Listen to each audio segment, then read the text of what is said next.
Hello, everyone, and welcome back to the podcast. If you are a woman trying to balance it all and you're wanting less chaos in your life, this one's for you. I'm here with Tabatha Perry, the ultimate go to for the non 9 to 5 woman. Tabitha is a social worker turned stay at home mom turned online life coach who helps entrepreneurs create order in your daily life. As a professional overthinker, she's learned how to simplify her day and loves helping women create simple and small edits in your daily life so you can step into your fullest potential. I'm so excited for this conversation. Tabitha, welcome to the podcast. Thanks so much, Lindsay. I'm excited to be here. Yeah, so to start, tell us a little bit more about who you are and what it is that you do. Yeah, absolutely. So I always like to start out with kind of my self contract, and it is I am a bold, strong, courageous, and consistent child of God. And I think it just kind of speaks to who I am and not necessarily what I do, because those are Mm, two things that I think are very important to make sure that they're different, right? Who I am yeah, and I what I love do. that. So I have always loved like being growth minded to a certain point, right? So I grew up in Alaska, and it's a very hard place to live because of there's not very many people, there's not a lot to Mm. do, so you got to get creative, right? Well, then I started moving around and living in different states, meeting different people. I had my second kiddo, and I was like, oh my gosh, what am I doing with my life? Yeah. Like, I get to this point where I had created my list of all the things that I wanted to do, and I had done them all. And so I was kind of at this point of like, I've got a lot of life to live. What do I want to do? So at that point, Mm, I realized that coaching would be something that I would want to do. My background's in social work, so I'd done counseling, and I've worked with a lot of different types of women in different seasons of life and types of situations. And I really just wanted to help women who were kind of in the same spot that I was stuck, right? yeah. Not sure what to do, what direction to take. And what I realized was that action created clarity. And so through different steps, that I can kind of get into later, I was able to realize that starting my own business was pretty much like the best thing that I could do to move forward, considering I wanted to be available for my kids. My husband has lots of work stuff that I love being a part of. And so I just wanted that flexibility, which I think most women really do want that flexibility. Like if they Yeah. could choose pay or flexibility, I would say most would choose the flexibility. Yeah, I definitely agree with that. And so how did you kind of go about starting your business once you realized, okay, coaching is what I want to do and I want to have my own business? What was that next step for you? Yeah. So I honestly set out to talk with other women who maybe not had their own business, but like worked more than like being a stay at home mom, right? Just to Mhm. kind of figure out the balance. Like, can I even make this work? I have this Yeah. idea, right? And then I realized I have no business background. I have like nothing. I'm a social worker, right? Mhm. People were court appointed to come to me. And now all of a sudden I have to create this business where people like want to come to me, not be like mandated to.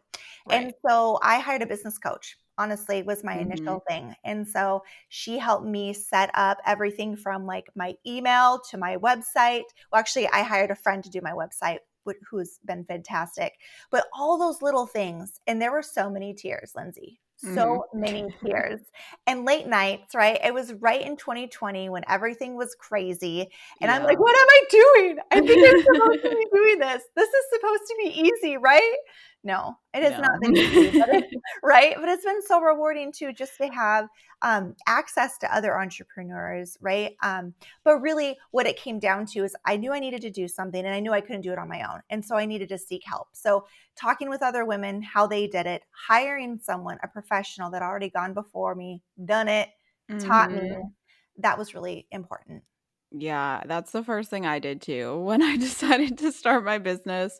I mean, and I do have a degree in business, funny enough, but I didn't feel like I knew anything about starting an online coaching business, especially. And having that coach in the beginning, I think, is so critical to kind of give you that guidance and keep you grounded and like, okay, here are the things you actually need to be focusing on, right? Oh, completely, completely. Because there is just Yeah. endless, right? I Yeah. even had to stop listening to podcasts for a little Mhm. while because now granted, you obviously have a podcast, I have a podcast. Yeah. Podcasts are great. However, it is okay to take a break from the type of like, you need to make your first 100,000 your first year, or like Yeah. all of this Yeah. pressure when that wasn't my journey. My journey is slow and steady, right? Mm. Like I love to run. I ran my first marathon last year, and it is slow and steady and consistent. And that's how I've been able to kind of build my business. But it looks very different. I've had friends that started right around the same time and they blew it up. And I am Mhm. so proud of them and excited for them. Um, but I needed to own my journey. And so I just want to Yeah. encourage the gals that are listening right now that don't compare yourself, right? Because and I have to be careful with it too, because all of a sudden you can get jealous, right? Like, well, Mhm. they're there, I should be there. Well, Yeah. no, because they're not in your shoes, right? Like we all have different things going on in our life, different strengths, weaknesses that we just need to take into account as we're building our business and have it be unique to us. Yeah, I really appreciate you saying that. I'm sure all the women listening need to hear it. And I think we both also need to remind ourselves of it all the time because it's so easy with all of the content and social media and podcasts that we're all consuming every day. It's so easy to get stuck in comparison Yeah. and feel like you're constantly behind, you're constantly not doing enough. And it's just like you need to focus on yourself and your own path, and your journey is not going to look like everyone else's, and that is okay. Yes. Oh, I so agree. I love it. Okay. So I know that something, I mean, I don't have any children. So I love that you're able to come on and speak to being a mom. And I know that you work with a lot of women who are moms as well. And I know something that comes up whether you have your own business or you're in, a 9 to 5 corporate job, any type of career as a mom is kind of that mom guilt, I would Mhm. imagine, of like being torn between your career and working and maybe being away from home versus wanting to be with your children. So, do you have any tips for the moms listening who are struggling with that? Oh, I so do. So, two come to mind specifically. The first is that our kids remember how they feel around us, right? Mm, So, quality versus quantity. If you are yeah. having to work a lot and you only get to see your kiddo an hour or two a night and then on the weekends, that is okay. Make those hours special, right? Put your phone away. Like, come up with fun things that you want to do with your kids. Now, I'm going to be honest, I don't necessarily like just to sit and play with my kids. It's Yeah. it's too stressful. I don't understand the rules of the game that they're playing. So we've had to come together and come up with fun things that we both enjoy doing. And then that makes it the quality of the time so much more fun because I'm not feeling like dreadful, like, oh, I Mhm. have to do this. And because our kids pick up on that. So again, Yeah. quality over quantity, figure out things that you like to do just as much as your kids like to do and fit it into the time that you do have. And don't compare whether or not you have more or less time than other moms. Like God gave you the kids in this season of life for the very reason that you were created to have. And so just be like own it and enjoy Yeah. it. Mm. The other suggestion I have that I did a couple years ago was I created like a what do I call it? Kind of like a list of things that I like to do as a mom. So it's like a job criteria for me as a mom. So some of them were like feed them nutritious food each day, right? I love to tuck them in at night. There are certain things that in my job as a mom I want to do. So many Mm. times when we're balancing all these other things, like our job, we can almost like more because it's very defined on the specific tasks we need to do. Yeah. As a mom, it's kind of all over the place. But if you kind of create the certain things that you want to like achieve as a mom that you can actually check off on your list. Okay, I fed them an apple today. Okay, kiss them goodnight. that just makes you feel so much more present and in the moment, and like, oh yeah, like I actually did that. And then it's harder for your brain to give you mom guilt, because you're like, no, I have evidence that Yeah. I did what I needed to do. I love that tip. And also, the first one is such a good perspective to remember, like, from your child's perspective and how they see you. Because as the mom, I'm sure you're just always thinking, like, I'm not spending enough time with them. But like, I'm just thinking back to when I was growing up. I mean, my mom had always worked pretty much. I think she worked from home when I was like really little, but I don't even remember that. So as far back as I can remember, my mom was always working, right? And like, I never thought that she wasn't around enough or that I didn't get to Mhm. spend enough time with her. And that's just such a good perspective shift there. So I would imagine another thing that women struggle with is, okay, you have those few hours with your kids after you get home from work or you're done working on your business or whatever, but you're exhausted, right? So, any Mhm. tips you have there for like how can you actually be fully present with them and engaged with them when you're maybe exhausted or feeling kind of burned out from your work? Yeah, man, this is something that I'm still working on, to be honest. And there are times in our life that it is okay to react, but when it comes to rest, that is being proactive, right? Mm, So if you're wanting to show up your full self, happy and joyful and not tired, you're going to have to do some work the day or two beforehand, right? yeah. And so it's super cliche to say, but stay hydrated, get enough sleep. One thing that I love to work with my clients on is their sleep hygiene, right? Their morning and Mm, evening routines is huge. So just be aware of what you're doing at night, right? There are certain things that can actually make us more awake, but we think that they're calming, but they're not. So be aware of those things, like watching shows. yeah. Yes, it helps you zone out, but there's so many things that actually overstimulate your brain. Find a book, color, write, do something else to kind of calm your mind. So what you do the day or two before is actually helping you prep for the end of day when you're spending time with your kids. Mm, Um, Another thing that I really suggest too, if you're like, okay, I want to focus on my morning and evening routine, I actually encourage you to focus on your evening routine first, not the morning, because that mm, actually sets you up for your morning routine. So if you find that you're actually going to bed later, it doesn't make sense that you're going to get up super early. Like, be yeah. kind to yourself, right?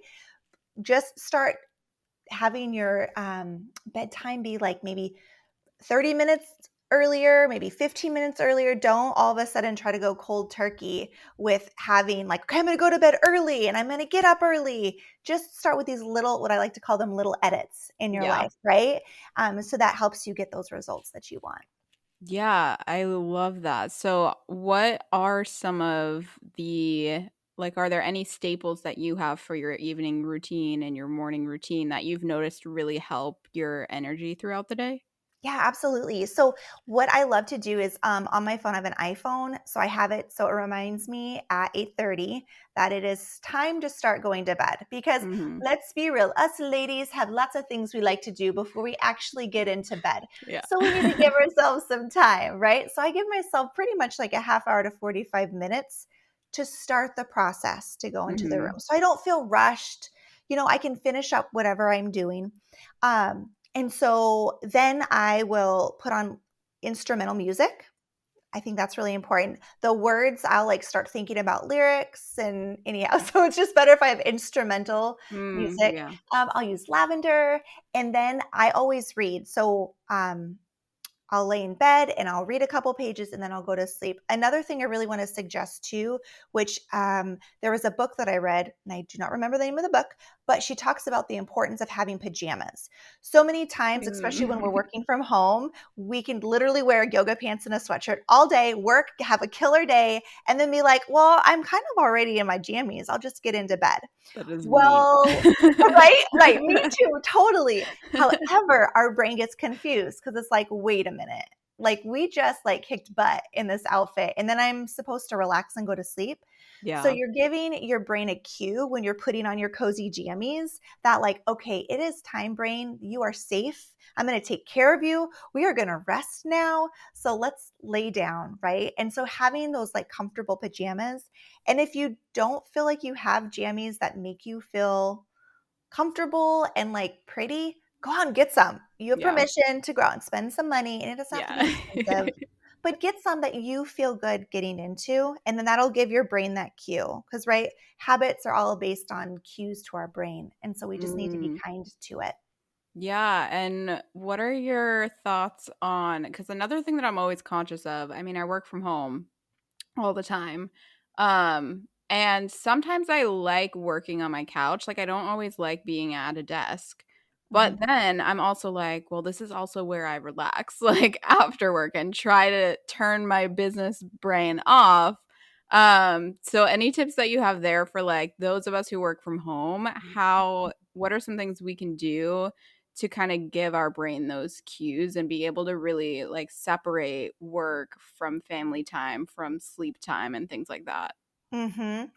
This is also kind of similar to the pajamas.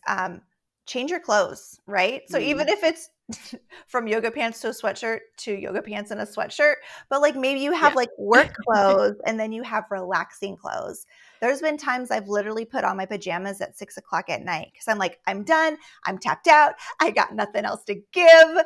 I'm in my Mhm. jammies. I know that my brain is going to like now start to relax because I gave it that cue. So that's one thing. Turning off your computer, like shutting Yeah. it down. There's our our society, myself included, is very instant gratification. So if I have to like push a button to turn on my computer to like check on something, like I'm not going to because I'm Yeah. lazy and I don't want to do the extra 2 steps and wait 30 seconds. So literally when you're on your couch, when you're done with work, turn your computer completely off and then go put it in your office or wherever. Mm. Put it away, out of sight, out of mind, and then get into your cozy clothes, all these good cues. And then that allows you to kind of let your brain know, okay, is okay, I have permission to relax. And Yeah. also, I want to just put this out there too. If you have a hard time thinking of what to do to relax, like me, I make a list, honestly, and I kind Yeah. of add to it. And then if I'm like, okay, I'm supposed to be relaxing, like go to your list and be like, oh yeah, I like to color, or I want to listen to that mixed CD that I made when I was 16, or whatever Mm. it is that will like be fun for you. Like create that list so you have it so that way you're not constantly trying to recall when your brain's already probably fried after the end of the day. Yeah, no, that's so good. And honestly, the clothes thing, I really need to be better. I'm literally right now wearing the same sweatpants that I put on when I woke up this morning. So I'm not always the best about that one. I changed my shirt though, so at least I did Bonus that. point. Totally. Oh man. Okay. And so any tips that you have also for like, I mean, whether you have children or not, I know one thing that sometimes I struggle with is I live with my boyfriend and he has kind of a different routine than the routine that I ideally want to have. Mhm.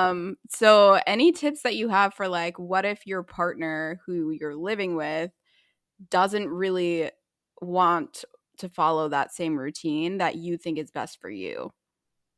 Yeah. Well, first off, I always think that it's important to have a conversation and like not assume that they don't, just like Yeah. put it out there of like, hey, this is what I'm thinking of starting to do. Would you be on board trying it with me and supporting me in this? And if they're like, nah, I don't think so. I'm like, Mhm. okay.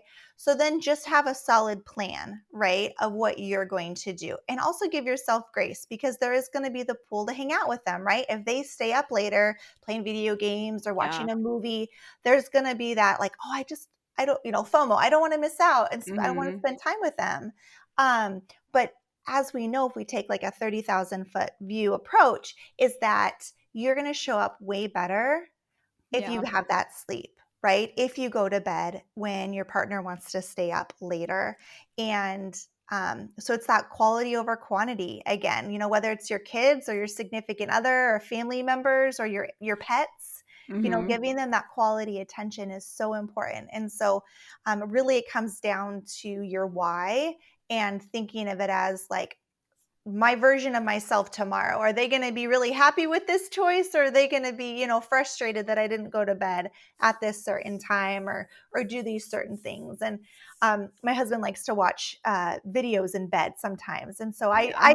have asked him nicely if he could just wear AirPods, because anything I hear is Mm. going to make my brain go, and so I'm listening to my instrumental music. So I probably could put AirPods in, but I kind of called it first. So I Yeah. asked him to put the AirPods in.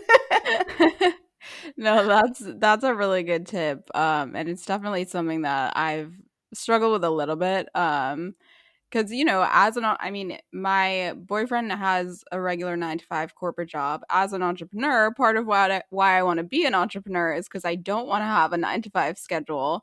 And then once we moved in together, I was like, oh, well, I kind of have to if I want to spend any time with you.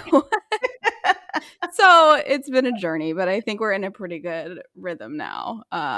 So another thing that I wanted to ask you about, and this is something that's on my mind, even though I don't like have any plans to have children in the near future, but I think it's something that a lot of women are kind of opening their eyes to is like I want to maybe be a stay-at-home mom or be able to at least spend, a good amount of time with my children, but I don't want to have to completely give up my career or my income, right? So, is it possible to be a stay-at-home mom and also be bringing in a decent income for your family and also not completely losing your sanity in the process? Yes, but it's messy at first. I'm not going to Yeah. say it's easy to get to that. That's kind of like the end destination that you would want to get. Um, I think that being a stay-at-home mom is a true gift if your partner is able to provide enough where you can have a comfortable living.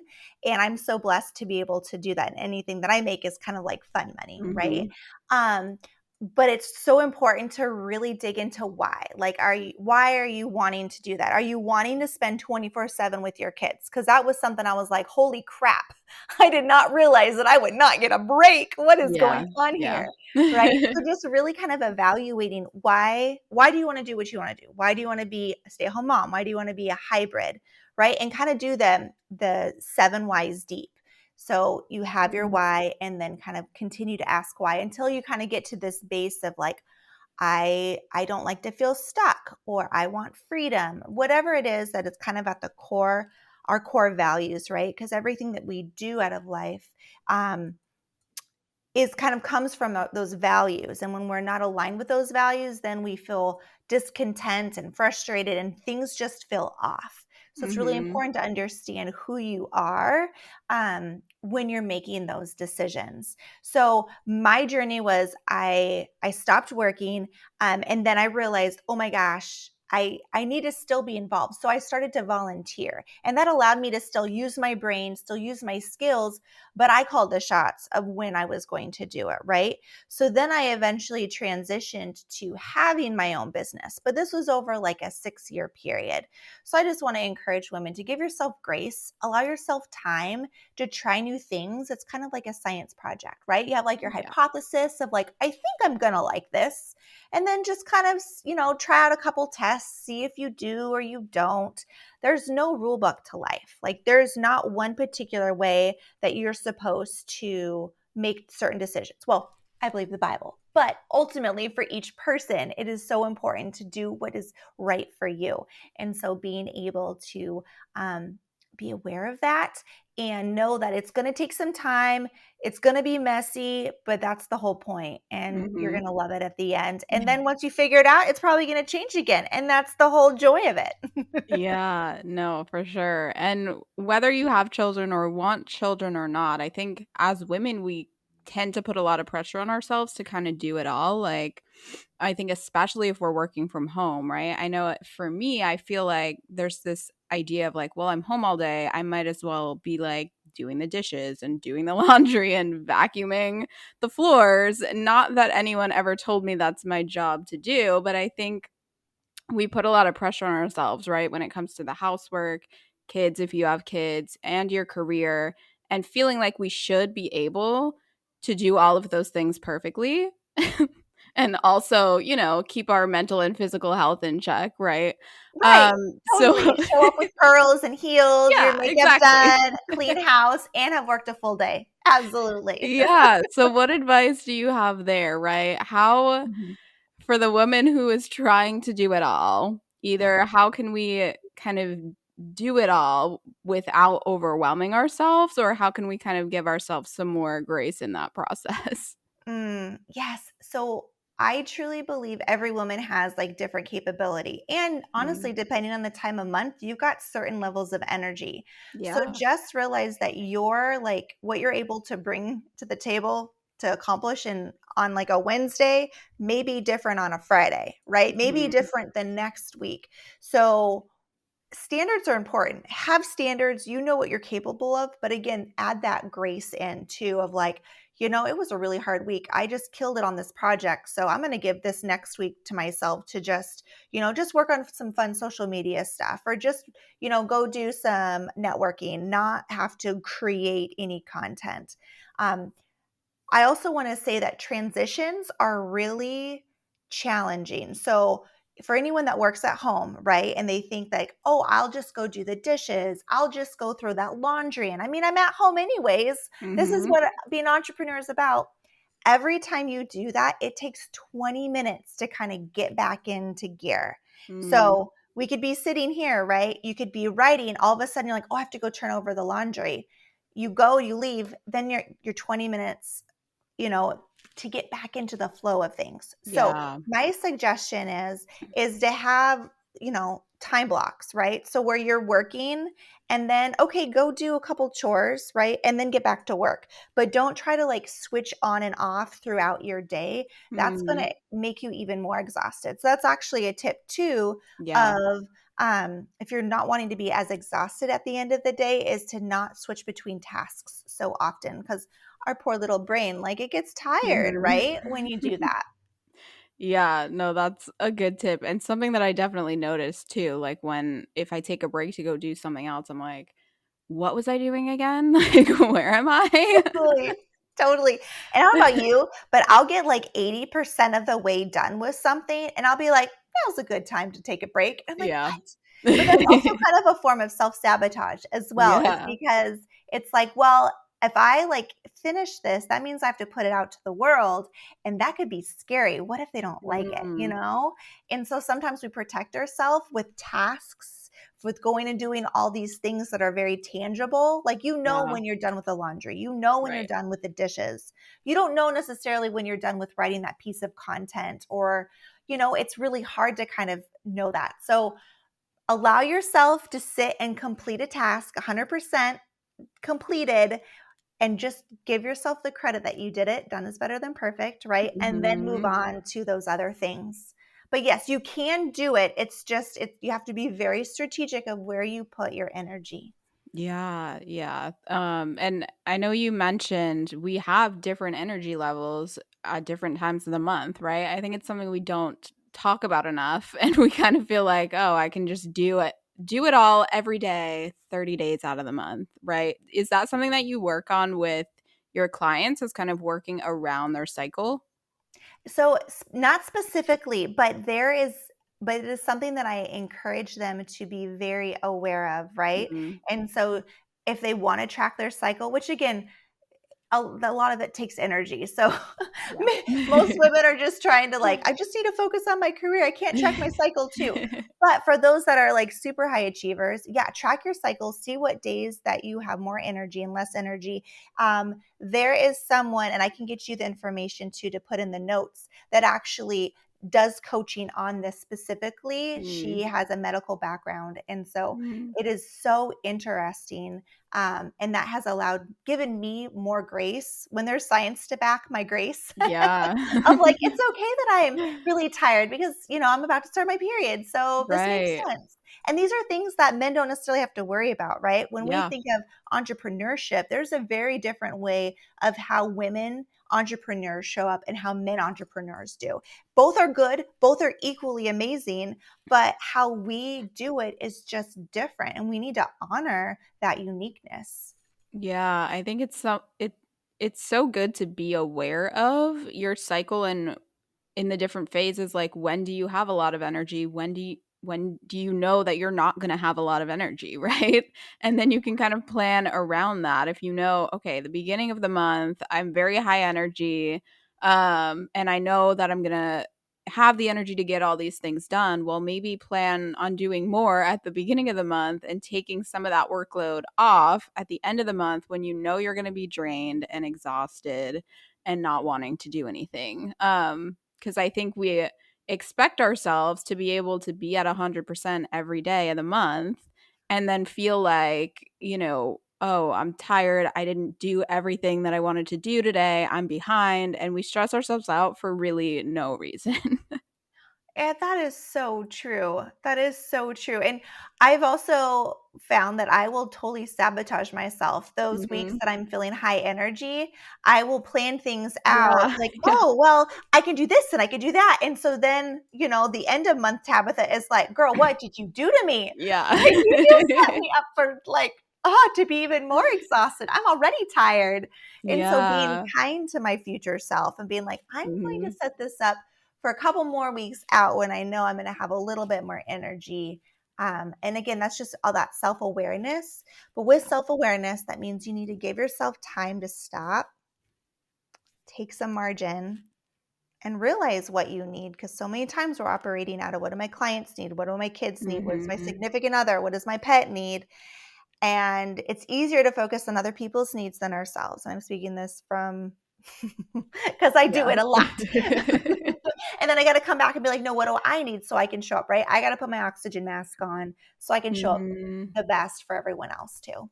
Yeah, absolutely. What would you say are the biggest things that we do as women that sabotage our success? Mm-hmm. We have to, sometimes we feel like we have to earn rest. Like Mm, we have to complete a project, do a thing, create something, and then we can rest. Um, However, you're not going to probably show up and do all of that to the extent that you can without rest. yeah. And so it's kind of this vicious cycle. At some point, we need to stop and slow down. But there is just this idea that we can do it all the time. And granted, we are very capable women. Um, you're going to run out of energy eventually. And there's probably a lot of women right now that are feeling really drained and burned out right now. And I just want to encourage those women, like, you don't have to feel like this. This does not have to be normal for you, and to ask for help. Like, for example, get counseling. Like, I Mhm. have gotten counseling throughout my life that has been super helpful. Get a coach, right? If you're Yeah. wanting for business or for personal, you know, I also do 2 mini getaways a year. So I Mm, go to a hotel 2 nights by myself, and I just allow myself to just do whatever I want. And sometimes it's easier than other times, yeah. right? Depending on if I've checked in with myself. If it's been a while, then I'm like, oh my gosh, what am I going to do with myself for a couple days? Yeah. So I just really encourage women to stop and take a minute to figure out what they need. And if they're having a hard time with that, that's definitely something that I can help women do. I love that. And what are some of those small, as you said, edits that we can make? I know we mentioned a few for like your morning and evening routine. Are there any others that you love to help your clients work through to kind of reduce some of that overwhelm that we have in our lives? hmm So one of them is like an energy gainer, energy drainer thing. Mm, So this idea that throughout our day, just like our phone, right, we have to plug it in, and we have, start out with 100% battery, and throughout the day it drains, drains, drains, drains, drains, right? There's times we probably have to even plug it in because it gets into the red. yeah. Well, we need to make sure that we're doing things that give us energy, because there's always going to be things that drain our energy. So some of the little edits is just being aware of, like, I need to sit and take a 10-minute rest time, or I just want to listen to music with, just some upbeat music.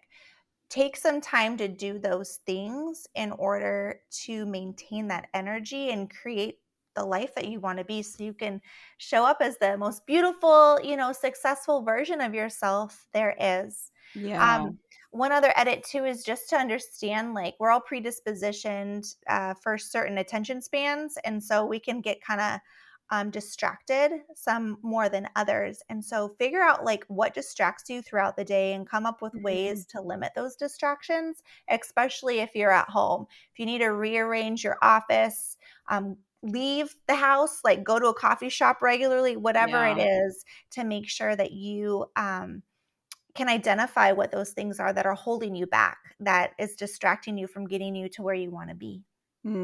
So good. Okay, tell us a little bit more about the work that you do with your clients. Who is it that you typically work with, and what are some of the things that you walk them through? So I work with women who are the non 9 to 5ers. So whether they're entrepreneurs, financial advisors, realtors, stay at home moms, anyone who kind of doesn't have the typical job. Now, granted, even those that have 9 to 5, if you are a parent or a caregiver of some sort, you're constantly working and trying to balance life. And so again, the heart of why I wanted to work with women like that is because I realized that I had so many things that I was responsible for, and how to Mm, balance it all was really hard. And so just trying to figure out the easiest ways for me, but allowing time for women to take a minute to figure out what is good for them. Because I can tell you all the tips and tricks that I have, yeah. none of those may apply, right? Yeah. Because like us as women, we have to figure out what specifically we need. All those things work for me, but they not may not work for other people. They're just kind of Mm, suggestions for women to kind of tweak to until they're like, okay, now that works for me. yeah. And so where I start is with who the woman is, right? So we talk about what her values are, how she describes herself, how I started out with my personal contract of being bold and courageous and strong and consistent. I help women kind of narrow down what words they want to describe themselves. I don't show up bold and courageous all the time, but those are things that I strive for. So I help women kind of figure that out as well. So once we start with Mm, who they are, we go into what they want. So specifically, like a very specific goal that they want. So is it to work on time management? Is it to lose weight? Is it to enjoy their time with their kids? Whatever the scenario is, then we kind of break down what's distracting you. What are the barriers, right? We get real specific and kind of dig deep, maybe some beliefs that are holding them back, some mindset shifts that need to happen, right? And then we get into the strategy, right? Specifically, okay, on this day, you're going to do what? And you're going to talk about this, and you're going to check in with me this way. And so to really make it so, I help them walk through this entire process. And most of the women that I work with are super high achievers. And so they're like, I can only focus on one thing. That yeah. seems ridiculous. Like, that's a waste. And like, nah, like, trust me, if you can do one thing and do it well, you're going to build that self trust up. So then the next time, maybe we can work on a couple things, but we got to start with the one thing first. And then that Mm. helps us create those small edits in our life. So then that way we build that self trust, and then we get those big results that we want. I love that. And where can the listeners go if they wanted to get connected with you and learn more about your coaching? Yeah, so they can find me at tabathaperry.coach, or on Facebook and Instagram at Tabatha Perry Life Coach. And I also have a podcast called The Life Edit with Tabatha Perry. Okay, I'll leave all of that in the show notes. And then my final question that I have for you is any final advice that you have for the woman listening who's struggling to balance her personal or her family life with her business or career? I'm a very visual person. And so I imagine this woman, and she is juggling all of Mhm. these different things. And she's afraid that if she stops, or if one drops, that she's going to drop all of them. And I want to encourage the woman that maybe it's time to drop all of them. And so that way she can decide which ones that she wants to pick back up. So many Mm. times people are throwing more into what we're juggling, and we didn't decide that. We didn't want that. And so I want that woman to know that it's okay to let things go for a little while and kind of reevaluate what she's involved in and see what she needs to say yes to and what she needs to say no to, and just to give herself that permission. I love that. And I think that's also a great place for you to start for those who are listening, right? To kind of do that edit of your own life. Like, what are all these things that I'm juggling, and which ones do I actually really want to focus on right now? I love it. All right, Tabitha, thank you so much for coming on. This was such a good conversation. It's so powerful. And I know all of the women listening are going to take hopefully a lot of things away from this conversation. Oh, thank you, Lindsay. It was so much fun.